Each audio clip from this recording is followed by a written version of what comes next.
It's exactly 9:30. Star FM sounding good all the time. Welcome to Soul Food. And joining me in the studio today is Bishop Musa. Bishop Musa, good morning. Happy Defense Forces Day. Happy Defense Forces Day. It's good to see you. Very good to see you too. Looking sharp. I was on point. Ndenda ku stadium ndo yakuma here. I was I want to know at least after the show from 10 get up at 10 o'clock over what it charge and you can by stadium. Don't take a chikepes. When they don't tamba. The bishop. All right. So today we are concluding on the power of wisdom. Yes. Last week they taught us the power of knowledge. In this wicked chapter is now the wisdom side. So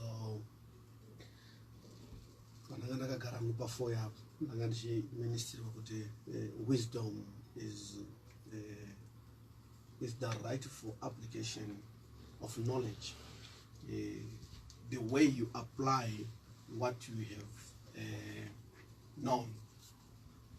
Just need to determine one wisdom. And tikatarisisa mshokora mwari untori nebhuku rinonyanyo emphasize pamusoro pewisdom rinonzi Proverbs, rinonyanyo koshesa pamusoro pewisdom nerimwe rinonzi Ecclesiastes neshona rakanzi muparidzi area rakakosha zvakare to every person kuti aite go through so that they may learn how to walk and to live in wisdom. Okay, so our main theme scripture will be coming from the book of Colossians, chapter number 4, verse number 5 to 6. The Bible says, walk in wisdom towards them that are without, redeeming the time. Let your speech be always with grace, seasoned with salt, that you may know how you ought to answer every man. So pana pashokora mwari kutaura kuti ngatifambei neuchenjeri even kuma outsiders pese pauri zikana ne wisdom. Now kune vanhu vaka acquire knowledge but vava ne knowledge vagoshaiwa wisdom, zvosaka kuti zvavanoziva zvacho zvitagidze kana kuti zvirege kubatsira vanhu, because the moment yauno expose your knowledge but zvisina kukotwawo neuchenjeri zvinogona kusaka kuti vanhu varejecte knowledge yako. Unogona kunge uchiziva kuti munhu akaputa fodya anoora mapapu, so ukasvikira wacho ari kuiputa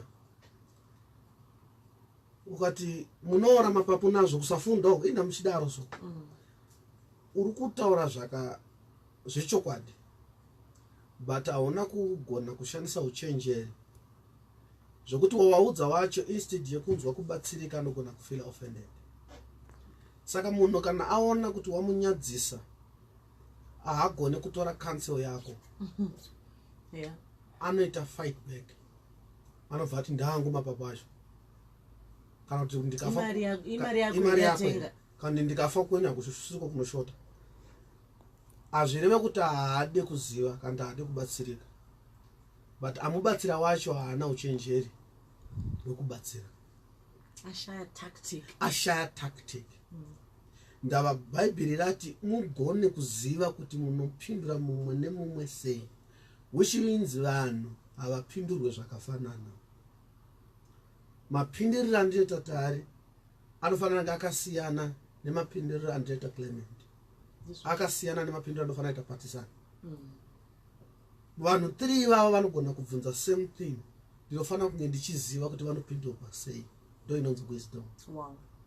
Saka zvako zviya zviya zvokuti inini ndine cash talk, inini munhu akangodaiso ndobva ndotongoti ndosaka usina vanhu mulife yako, hauna uchenjeri. Pane mamwe matauriro anogona kuofenda vanhu iwewo usina kutoziva kuti waofenda vanhu. For example, ndikasangana newe ndikati wow, tari wakachena, ubva kuti hamugariro, ikoko kutoshaya wisdom. Ziva wega mumwoyo mako kuti magariro, but ungo nemuromo wako ubva wangoti thank you. Saka kuti magariro urikuedza kutaura kuti ndimi muri kutaura zvekuchena kwanhasi, inda muchisara imi, irafu haunozviziva hako, but kushayiwa wisdom. Pane dzimwewo zvakare nguva dzekuti vanhu vechikuru chaivo chaivo vanogona kuda kukubatsira vachikudzidzisa zvinhu zvaunoziva. Saka iwewo ukashaya wisdom unogona kutaura izvozvo ndozviziva izvozvo, haiwa taurai zvimwe izvi ndoziva izvi. Kungodaro chete kunosaka kuti ugone kuzotadza kuziva zvimwe.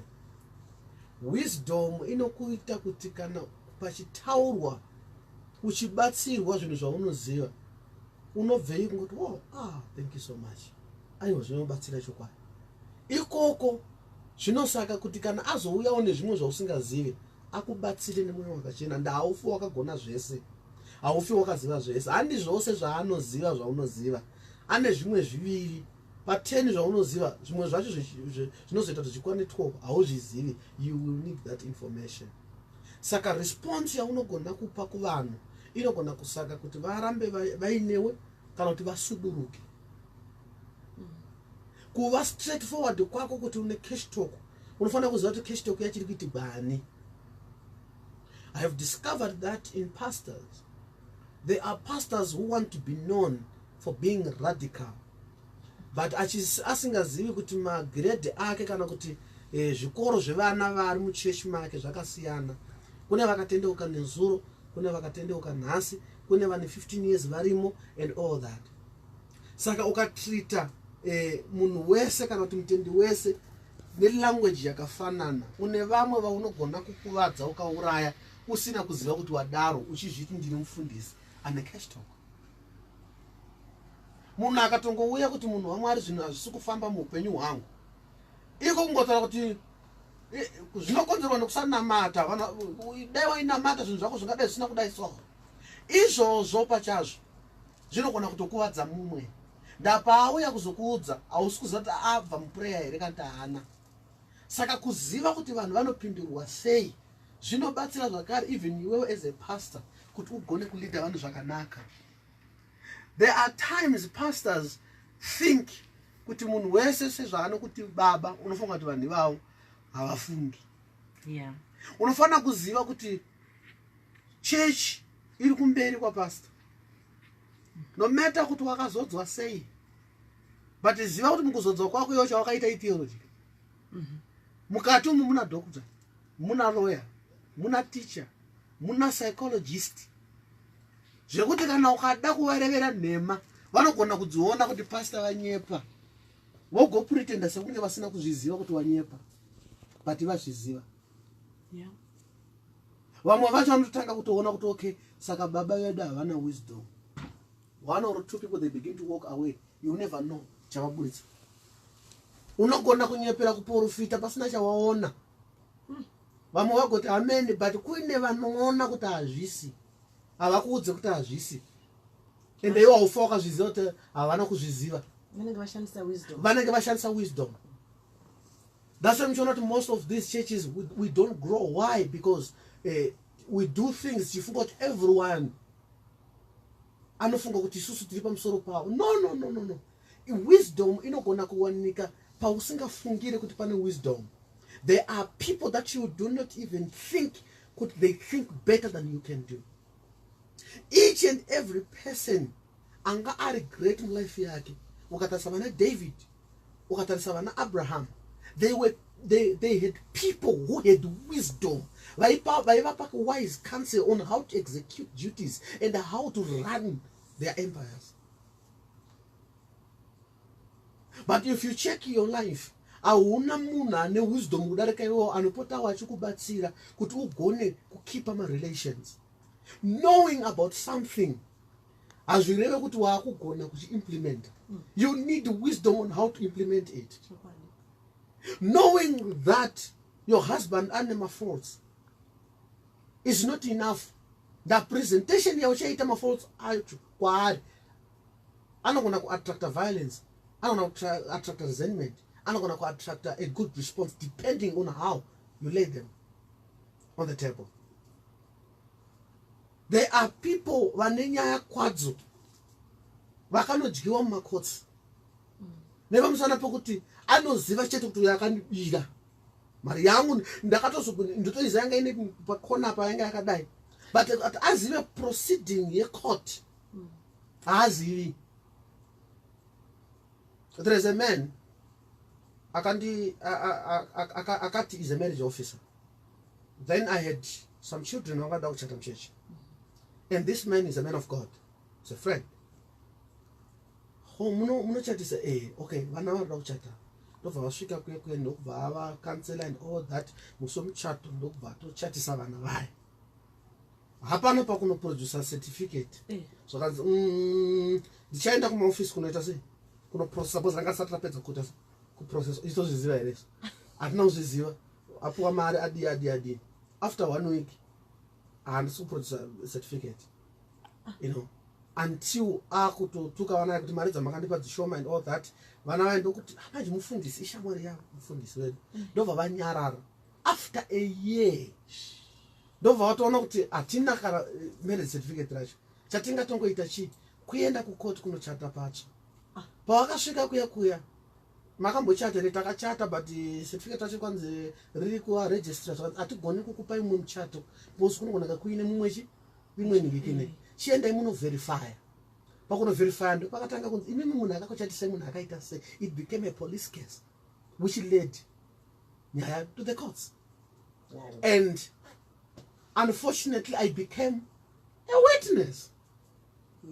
And this man now blames me for inciting my children to report him to the police. Inini ndikabvunzwa namajority ndangoti uyu wakati unochatisa. Iye mufundisi ini ndiri mufundisi. Chakaita kuti ndisachatise ndechekuti inini handisi marriage officer. Ndinogona kublessa a couple but handisi marriage officer. Chakazosaka nditochedza maservice ake kuziva kuti kune vanochatisa vasiri inini. Now by cross examination, when he was given the opportunity to prove me, because anga akuramba achiti vanga vakangonditi ndiblesse chete. By cross examination mibvunzo yanga akundibvunza haine zviri mukoti. Anga akundibvunza asikana ndakambodanana navo vaizwa. Anga akundibvunza kuti aona here kuti iwo uri kundiitira jealousy nekuti ndinogona kusimuka in ministry and all that. Inini what I just did was to stick to what happened. You see? Saka izvozvo zvakasaka kuti aende kuprison. Zvokuti dai aka-outline nawo zvakanaka dzimwe nyaya zvaigona aidha kureruka kana aigona kuakwitwa. Chaifanira kungobvunza chekuti mimi pandakakuti muri marriage officer, pandakakuti ndiri marriage officer makadii kungobvunzawo certificate rangu. Those are some of the things zvaifana zvokuti ndaifana kunyarawo nini kuti sure ingo ndakangozongoti vana ngavanochatika. But akaenda outside wisdom. Akaenda outside so that ndinofanira kunyara mudare ririmo. You see. And paaidaro he was putting nails into his own coffin. Saka pane dzimwe nguva dzekuti pauri ziva zvinofanira kunge zvichitaurwa zvine chekuita neipapo. We have called people for counselings. Tikuda kuvakansela panyaya iyi vari kunetsana. Anononyurura imwe isinei nanhasi inoita kuti nana hambuya varumu vatarise pasi. When that happens, there is more damage to their marriage than zvayauya iri. Zvokuti ukasava wise iwe mufundisi inopararira maoko mako nekuti pashayika munhu ane wisdom pakati pavo anokwanisa kuziva kuti these are issues to address here. How do you relate with your spouse?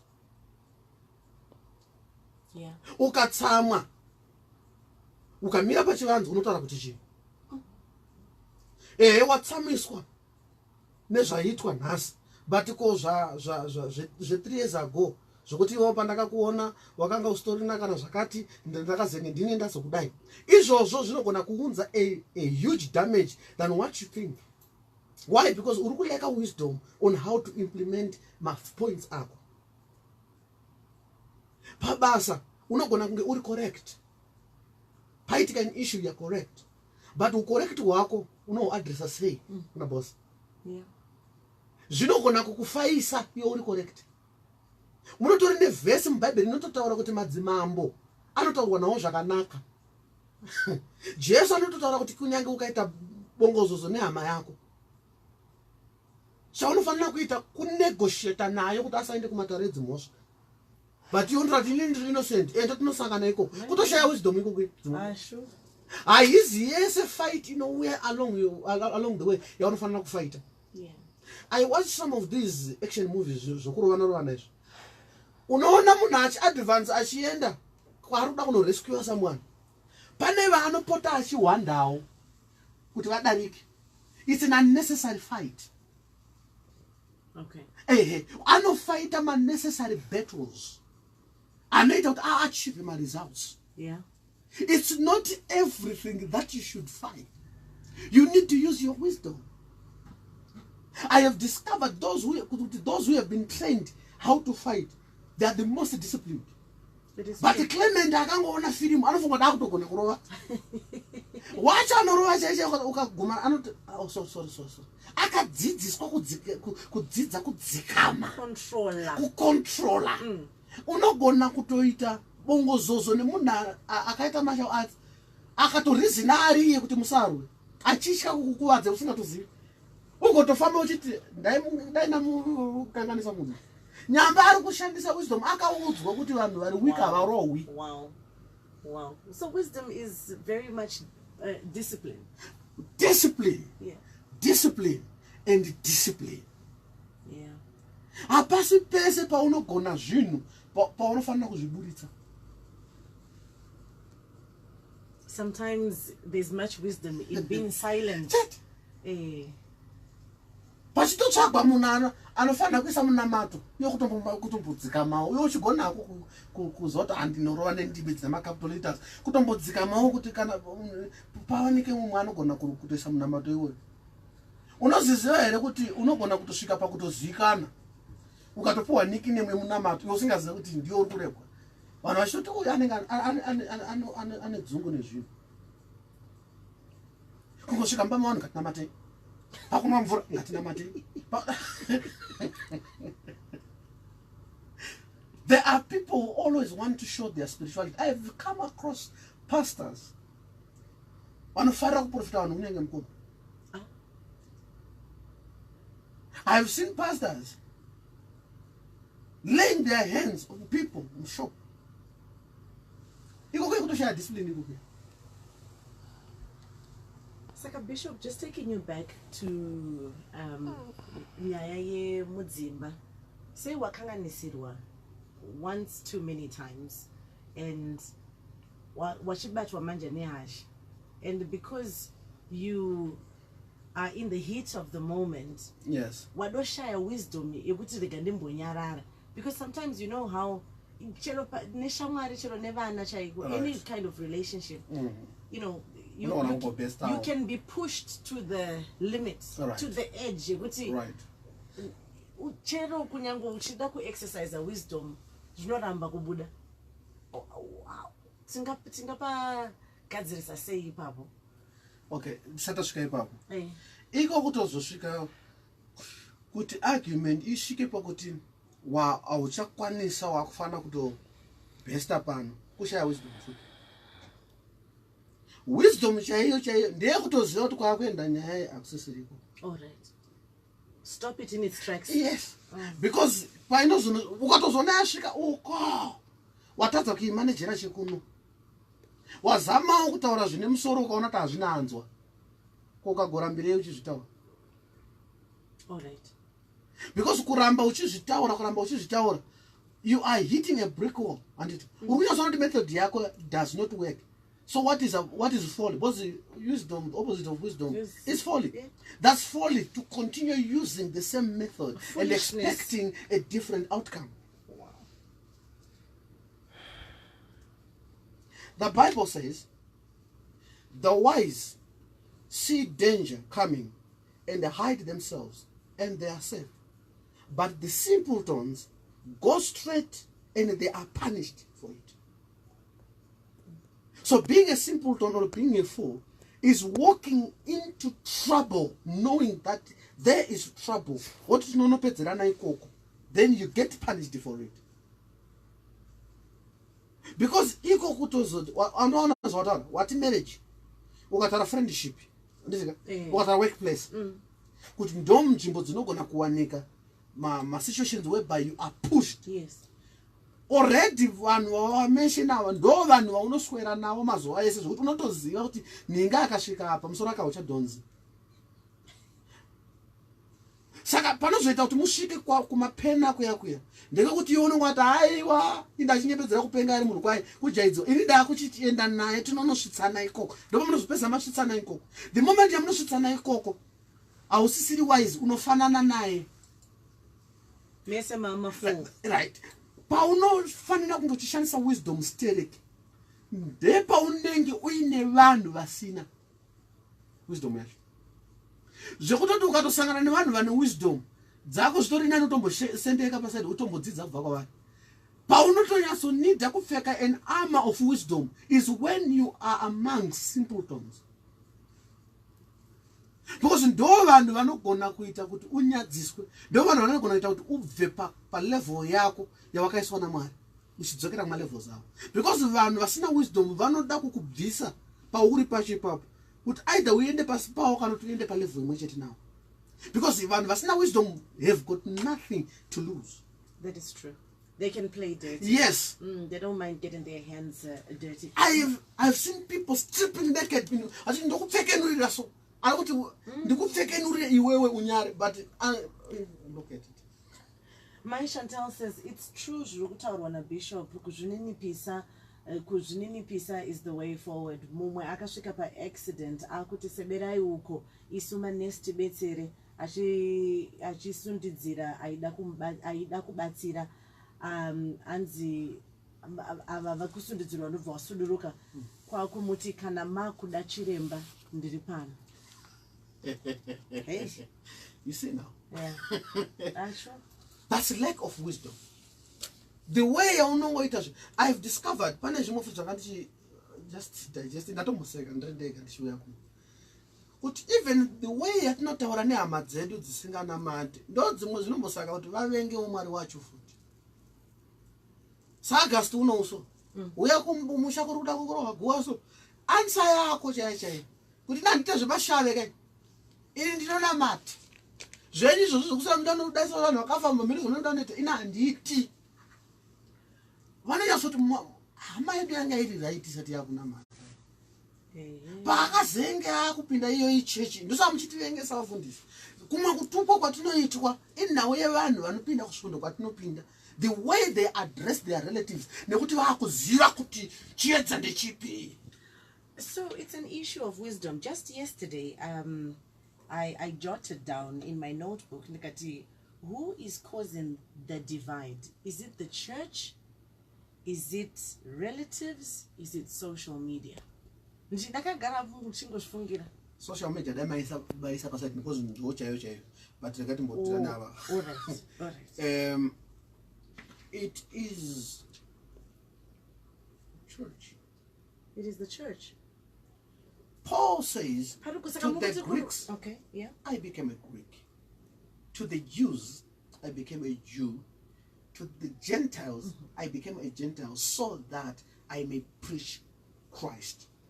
So now, chinonzi Kristu chinofana kufita marudzi ose.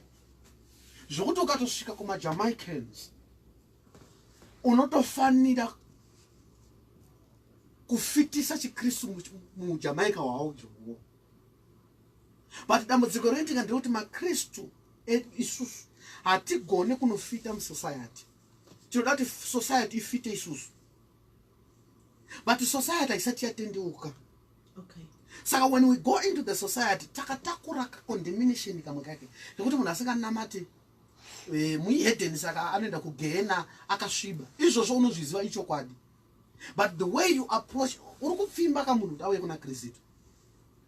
saka kuzviruramisa pamberi pake kuti fananai nesu vatsvene zvinoita kuti anzwe kuti zviri nani ndirambe ndisiri mutsvene pane kufanana newe kwacho. Vhangeri yatinofanira kunge tichiparidza ivhangeri yeruponeso, kwete vhangeri yekunopresenta kunyika kuchiratidza how dirty it is and how clean you are. The moment you do that unofesa resentment. But tinoenda kumarelatives kwedu isusu tina Kristu wedu tiri kuvaudza kuti chii pamusoro paKristu wedu. Maybe tine marelatives asina mari, isusu tinayo tiri maKristu. Tiri kuvaudza tichi hatisi kuvaudza kuti namatai muitewo mari iko kuti kuzosauka uku inhau yekuti hamuna Mwari. Is it true? It's not, because there are people who are rich and yet they are not Christians. That's a wrong gospel that you are giving to the people. Saka the moment yaunoita izvozvo havaoni kuparidzirwa, vanoona kutsvinyirwa. Saka vatsvinyirwa vanovenga chiri kusaka kuti utsvinye Jesu wacho. Yes. Sheila and Stan come through. Thank you so much, guys, for coming through. Hanzi Bishop Mareva, especially panyaya kurova makuva. Inine husband yangu takapindura, and we may have hurt some people. We need wisdom, sure. And also coming through on Facebook, Tinashe is asking, Bishop, how then do you apply, do not be conformed to the standards of this world together with the Jews? And yet you are saying, to the Jews, I became a Jew. Right. Okay. One often goes around the standards of this world in my. Okay.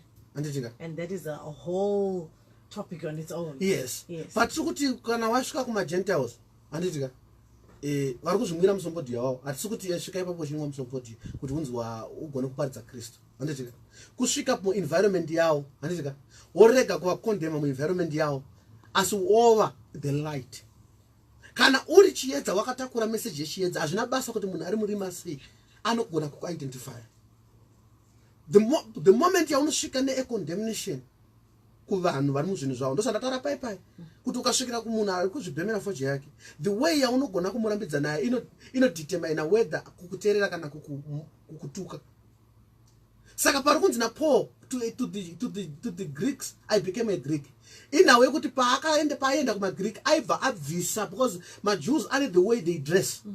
Saka paenda aigona kudressa the way the Greeks dress. Hakuna verse reno to be all things unto all men so that we may win some. Exactly, like that. Exactly. Yeah. Saka paunosvika paipa wekujamaica vane mataurira oneka nditi. Yeah man, how no. Unogona kutosvika hachisi chivi kutaura izvozvo izvo. Itori language yavo. But wakati ndo matauriro rudziya munotiitira imi maJamaicans. Izvozvo uri kusvora zvinhu zvavagara vari. In the first instance, havagoni kukuteerera. Apa vari kurova raga vari kurova raga yavo. Saka dzidza kuapproacha navo mulanguage yavano understanda so that you may win them. Yeah. Vhangeri yandinogona kunoparidza ndiri kuMalawi haifanira kufanana nevhangeri yandoparidza ndiri muno muZimbabwe. Iko kutosiyana kwemacultures ikoko. Ndatoone zvimwe zvandisingachanotauri uku zvandinogona kutaura kunoku. Wisdom. Izvozvo zvinogona kuti ndite ndivahwine.